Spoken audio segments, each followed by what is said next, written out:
Kindest greetings, my hopeful patron. My name is Katie Claire Campbell. I'm currently 17 years old and enrolled as both a junior at Lebanon High School and a freshman at Cumberland University. The situation surrounding that may take a bit over my allotted 10 minutes to explain, but it's similar to dual enrollment. This is the video portion of my application for the Davidson Fellows Scholarship in Literature, and if you, in your unending generosity and patience, would give me the opportunity to share a piece of myself, I would be delighted to elaborate further. I'm not attempting to deliver to you the strict binary of all that I am, laid flat and monotonous and churned out like a begrudging butter.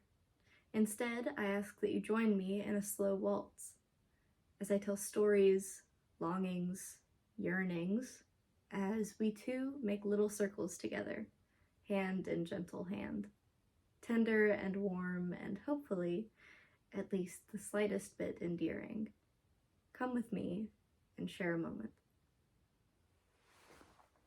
When I started on this project portfolio application, I'm not entirely sure what I should call this. I've never really done anything at all like this before. I wasn't entirely confident in myself that I would finish it. Luckily, if you're seeing this now, it means I defied my own expectations. And is that not one of life's loveliest things? This is more work than I've ever really put together before, and even though I was aware of the amount of content I'd written, the 60 to 75 page limit still seemed like something of a Herculean number.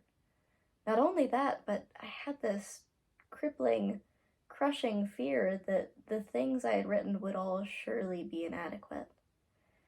And I do know that even now, even still, it may very likely actually be inadequate. But my perspective on it has changed. I've lost track of the standard, of the expectation. I cannot tell you if it's been overshot dramatically high or undershot devastatingly low, because I simply do not know where it is.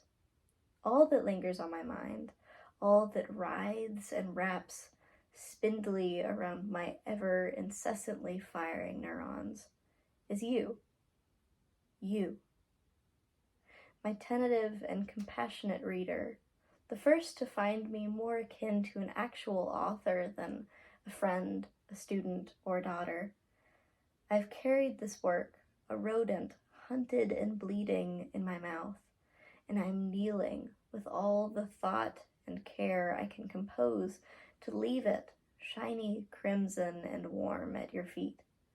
My breath is shallowing, my anxieties are slumbering, dormant, just for a moment, just at the thought that my work might be read, that you may see it and it may spark something in you, that you may find something I have birthed and brought into this world worthy, enlightening, or even merely pleasant. I'm coaxed out from beneath the shadow of a tower, all the rational reasons that I need to apply and succeed with my execution of this scholarship. I am blinded by the light of your favor. A few of my proudest details are my poetic forms, altering the form of a traditional cinquain, a poem with 5 lines per stanza, often following with 2, 4, 6, 8, and 2 syllables per line, to something I like to call a double half cinquain, just for the sake of simplicity. It follows a pattern of 2 5-line stanzas, the first with 1, 2, 3, 4, and 1 syllable lines, and the second with 4, 8, 12, 16, and 4 syllable lines. It follows its name, a cinquain still, just doubled and halved. I also had quite a bit of fun experimenting with a variation on haiku, and like that last experiment, it too has had an alteration to its syllable count. Though I am aware that haiku in its original state did not have an exceedingly strict syllable count, but as always, I digress. My 2 most meaningful departures from poetic form, though, come first from my attempt to convert a free verse poem into a duplex poem, a form invented by one of, if not my absolute favorite modern poets, Jericho Brown. Here, come look. I have his book. And the second from my own poetic form, the Monty. I suppose it isn't actually officially recognized in any real way, but I find it quite personally, creatively fascinating. I alternated between a sonnet form and a Fibonacci form, creating little jagged peaks, reading with a smooth ascension and descension, falling on spoken exhales like a wave or whispering breeze. It reminded me of a state park I visited once, my only wish on my 15th birthday being a visit to an observatory that lay in perfect solitude near that mountain's apex. Montesano, that was its name. I remember it altogether silent and bustling, watching as a late summer evening faded deeper into night. Writing, for me, has always felt like worship, like some kind of divine reverence.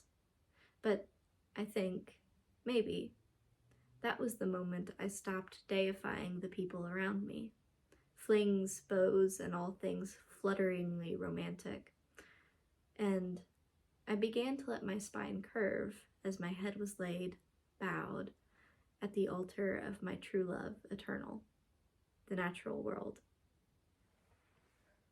I'm consuming, savoring all of life's glorious flavors as they land in my mouth, like little pop rocks, crumbled and sizzling.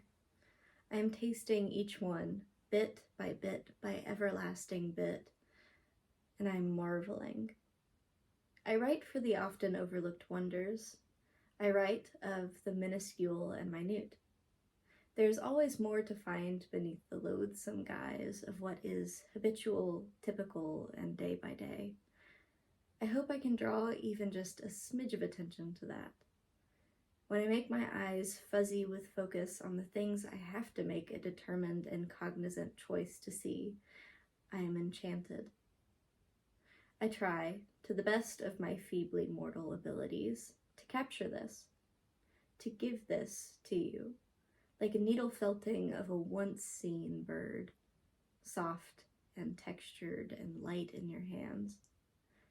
I hope you find it as plush, as flowery, as nectarian, as wonderful as I do, but I do not need you to, as long as I have brought to you some joy. So I say to you now, in rapturous praise, as I send off my final farewell to you, the sweetest one I have never met. Thank you, thank you, thank you, and goodbye.